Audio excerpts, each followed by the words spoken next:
스냅의 스포츠 주간 K리그입니다. K리그 1이 1로빈, 그러니까 한 바퀴를 돌았습니다. 그리고 한 바퀴를 돌면서 우리가 알게 된 건 의외로 흘러가고 있는 우승 경쟁을 보게 됐습니다. 자, 테이블 한번 보죠. FC 서울이 1위를 달리고 있습니다. 물론 승점 차는 울산과 3점 차가 벌어져 있지만 원래 아시다시피 시즌의 초반에 쭉 독주를 하다가 최근에 좀 부침이 있으면서 3경기 동안 좀 승리가 없으면서 이렇게 떨어져 있는 상태고, 의외로 울산이 하위권에 머물 거라고 생각했는데 2위에 머무르고 있습니다. 감독 바뀐 전북 지금 3위에 있고요. 포항 꾸준히 상위권에 있을 수 있는 팀이고, 작년에 강등권에 있던 제주 감독 바뀌면서 7위까지 올랐어요. 초반에 좀 부진하는 타다가 어느 정도 궤도를 잡아가는 그런 과정이 있는 것 같아요. 대신 대전이 8위입니다. 대전 한때는 11위까지 떨어졌다가 지금 그나마 작고 승리를 하면서 이만치 올라왔죠.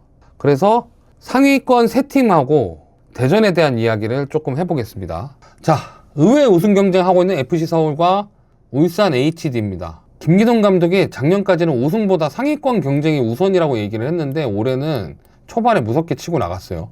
거기에는 제가 보기에는 송민규랑 바베츠가 들어온 게, 바베츠 선수 진짜 잘하더라고요. 저런 미드필더가 있나 싶을 정도로 잘하고 부족한 포지션에 방점을 찍은 느낌이어서 영입생들의 활약이 톡톡한 게 지금 1위의 근거가 있을 수도 있다. 그리고 야잔 좀 골치 아팠죠. 야잔이 재계약을 한 해 만에 그랬잖아요. 야잔이 라리가를 가네, 유럽에 가네. 근데 이제 생각보다 연봉 뻥튀기가 안 되니까 다시 서울한테 와서 얘기를 하는데, 서울은 야 됐어, 로스 영입했어 그랬는데 야잔이 재계약을 하면서 팀에 잔류를 하게 되었고, 어찌됐건 월드컵을 준비해야 하는 입장이었기 때문에 야잔 입장에서는 선택할 카드가 없었어요. 근데 그 야잔이 복귀를 해서 다시 자신의 건재함을 알려주고 있습니다. 손정범의 발견이 진짜 큰 것 같아요. 얼마 전에 퇴장을 당하긴 했지만, 손정범 선수는 송준석 선수에게 팔꿈치를 주고 송준석 선수는 손정범에게 주먹을 주면서 서로 쌍방퇴장을 당했죠. 그 경기 진짜 재밌었는데, 손정범이 어린 선수인데 전혀 어린 선수 같이 플레이를 안 해요. 굉장히 기술적인 플레이를 하고 팀에 도움이 되는 플레이를 하고 있습니다. 최근에 3경기 무승이긴 합니다. 근데 지금 리그가 2주 동안 5경기 막 이런 식으로 하는, 막 이틀 건너뛰고 한 경기, 이틀 건너뛰고 한 경기, 이런 식으로 굉장히 타이트하게 경기를 하는 상황이라서 좀 힘들지만, 힘든 걸 감안해도 지금 서울의 승점이나 이 득점 실점의 비율이 굉장히 좋거든요. 그래서 저는 올해는 충분히 우승 경쟁이 가능하지 않나. 그리고 울산 HD도 진짜 의외입니다. 작년에 울산 HD 승강 플레이오프 직전까지 끌려갔잖아요. 승강 플레이오프 직전까지 간 거 간신히 살아남아서 어떻게 재도약 해볼까 했는데 팀 내 외부적으로 문제 생기면서 신태용 감독 떠나고 새 감독 구하는데 난항을 겪고, 거기에 고승범 사건까지 터지면서 굉장히 문제가 여러모로 많았는데, 김현석 감독 오면서 불안감은 더해졌죠. 저 아직도 기억나요. 김현석 감독 오피셜 인스타 댓글에 무조건 1년 계약만 해라, 1년 계약하고 새 감독을 미리 물색을 해놔라, 그 정도로 불안해하는 팬들이 진짜 많았고, 거기에다가 팀 분위기가 안 좋다라는 게 언론에 너무 많이 나오다 보니까 선수단 보강이 진짜 잘 안 됐잖아요. 데려온 선수가 김현석 감독 K리그2에서 봤던 선수들 막 데려오고, 혹은 이민혁이나 박우진 같이 이제 수원 삼성이랑 트레이드 했던 경우처럼 트레이드로 데려오거나, 임대 나갔던 선수들 안 풀어주는 식으로 선수단을 좀 지켰습니다. 그래도 울산이 아무리 나갈 선수 나가고 최대한 지켰다고 하더라도 울산은 울산이었습니다. 김현석 감독이 퀄리티를 유지를 했어요. 기존 자원들을 지키면서. 거기에다가 허율, 작년에 진짜 욕 많이 먹던 공격수였고, 말컹, 옛날에 그 말컹 아니었죠? 서서히 되살리고 있어요. 특히 말컹에 대한 이야기는 재밌는 게, 말컹이랑은 테스트 통과 못하면 너 안 쓴다, 최후 통첩하자마자 말컹이 딱 각 잡고 운동을 해서 어느 정도 몸을 만들었다잖아요. 그런 선수를 다루는 능력이 이 김현석 감독이 좀 비상한 것 같습니다. 서울이랑 대전한테 막 지고 이랬잖아요. 그런 거를 봤을 때 결정적일 때 울산은 약해질 가능성이 아직은 존재합니다. 근데 올해 상위권을 꾸준히 유지할 것 같다라는 생각은 드는 게, 일단 초반 승점을 잘 쌓았어요. 초반에 승점 잘 쌓고 그걸 최대한 유지하는 모양새를 끌고 가고 있기 때문에 올해 어느 정도 성적을 남기게 되면 울산은 다시 우승 경쟁에 합류할 수 있는 팀이 될 것 같다, 이렇게 정리할 수 있을 것 같습니다. 전북현대는 슬로우 스타트 중입니다. 순위는 3위를 차지하고 있고, 초반에 포에 감독의 유산에, 그러니까 포약 감독이 만들어 놓은 시스템에 정종용의 스타일을 입히려고 했는데 초반에 대차게 실패하면서 순위권이 쳐졌죠.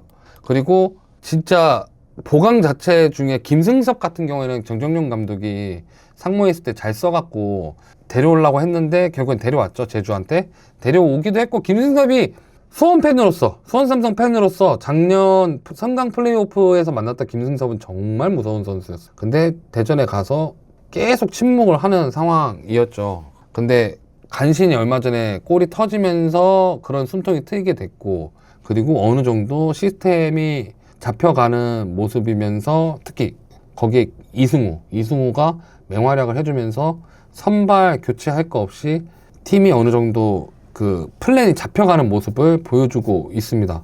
김승석 전도 영입한 게 정정용 감독 픽이었을 거예요. 그리고 나머지는 구단이 선수단 정리와 동시에 전력강화위원회에서 이 선수단의 영입 정권을 지금 전부 갖고 있잖아요. 저번에도 말씀드렸다시피 구단이 완성해 놓은 시스템에서 이 시스템을 갖고 성적을 낼 수 있는 감독을 찾는 와중에 정정용 감독을 선택한 거고, 그래서 정정용 감독한테 플랜을 맡긴 거잖아요. 그러니까 반대로 말하면 정정용 감독이 원하는 영입으로 팀을 짠 게 아니란 이야기죠. 그런 상황에서 3위까지 붙었다라는 거는 정정용 체제하에 전북과 이 체제를 잘 지원할 수 있는 구단의 프런트, 이 구단의 프런트가 잘 어느 정도 합이 맞아지는 이 시간이 필요하다라고 생각 들거든요. 이게 시간이 좀 맞아 떨어졌을 때 전북이 좀 오랜 기간 상위권에 도약할 수 있는 전력을 확보할 수도 있다, 그렇게 말씀드릴 수 있을 것 같습니다. 그런데 대전 하나 시티즌이 진짜 쉽지 않습니다. 최근에 그래도 2경기 대승했잖아요. 울산 4대1, 광주 5대0. 광주 5대0은 광주 쉽지 않은 상황에 있지만, 광주 5대0은 당연히 대전의 전력이면 그렇게 나왔어야 되는 상황이고, 울산은 정말 잘한 게 맞고, 울산전은. 근데 진짜 쉽지 않습니다.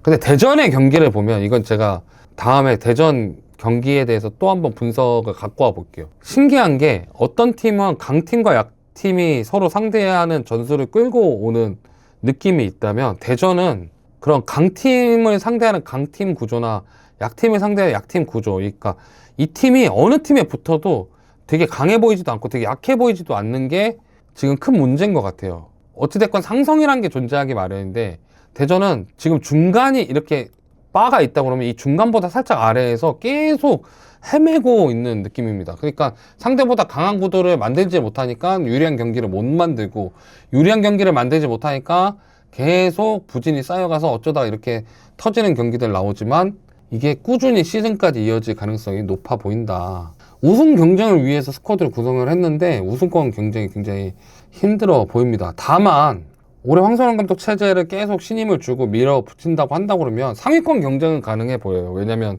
중간중간 이길 때는 대승으로 이기고, 이 시스템이 뭔가 맞아떨어질 때는 좋은 모습을 보이는데, 그 시스템이 맞아떨어지는 날이 너무 약간 뽀록 터지듯이 너무 늦게 나와서 문제인데, 대전은 올해 우승은 정말 힘들 것 같고, 한다고 그러면 상위권 경쟁이 한계가 아닐까 생각이 듭니다.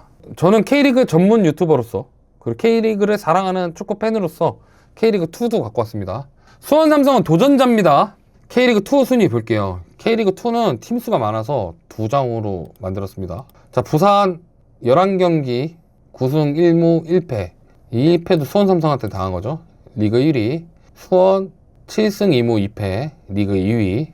승점이 5점 차로 벌어졌습니다. 서울 이랜드가 4점 차로 지금 또 추격을 하고 있고, 어찌됐건 간에 1, 2위까지는 다이렉트 승격을 하고, 상무가 다이렉트 강등을 하지만 상무가 10위를 하지 않는다는 전제하에 최대 4팀까지 지금 플레이오프권에 들어갈 수 있는 상황이라서 서울 이랜드까지는 승격을 무난하게 하지 않을까, 지금 이렇게 순위상으로는 이렇게 보여지고 있고요.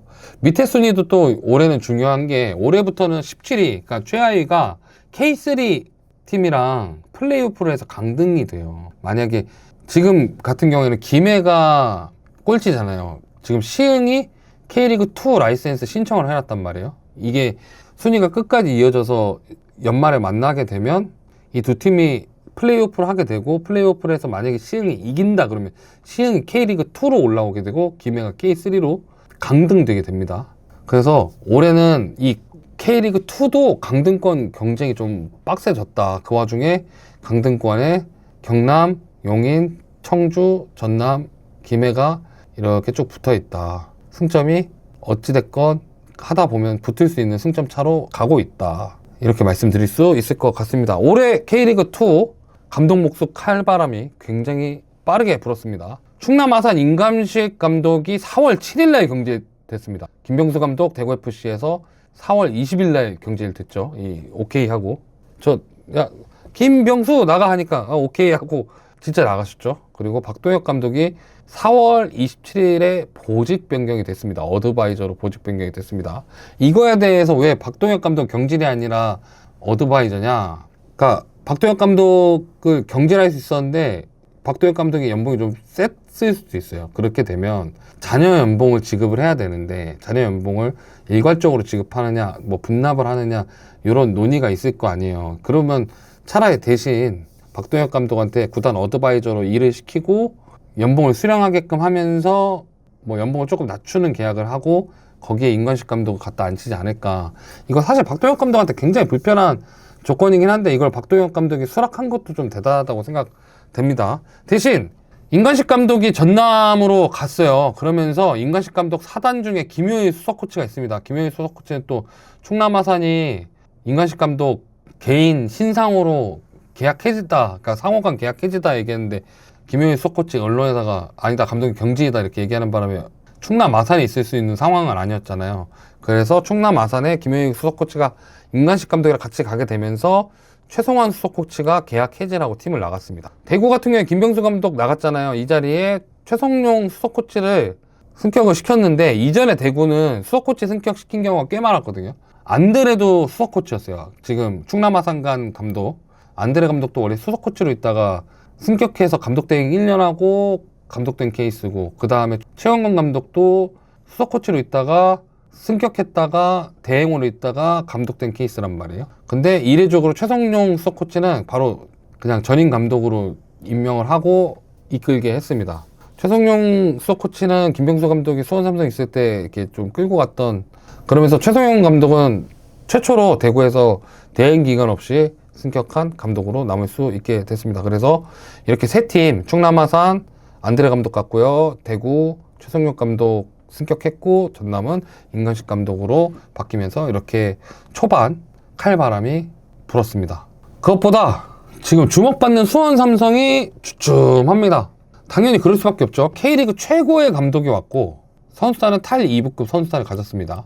아니다, K리그2에서는 좋은 선수단이다 이렇게 얘기해도 주장이 작년에 전북현대 뛰었고 리그베스트 11에 들었던 선수인데 아무리 나이가 들었을 지은정 사실 K리그 1급 선수단은 맞죠. 물론 아닌 선수들도 있겠지만 그래도 리그 내에서 굉장히 좋은 선수들을 많이 갖고 있다. 정호연이 있는데 어떻게 K리그2 선수단입니까? 그런데 김포랑 수원FC한테 잡혔습니다. 김포는 김정우 PD랑 저랑 가서 본 경기, 정말 김포가 한 가지만 계속하다가 그 한 가지 슈팅이 딱 들어가면서 골을 먹었던 그 경기. 그리고 수원FC는 더 심각했죠.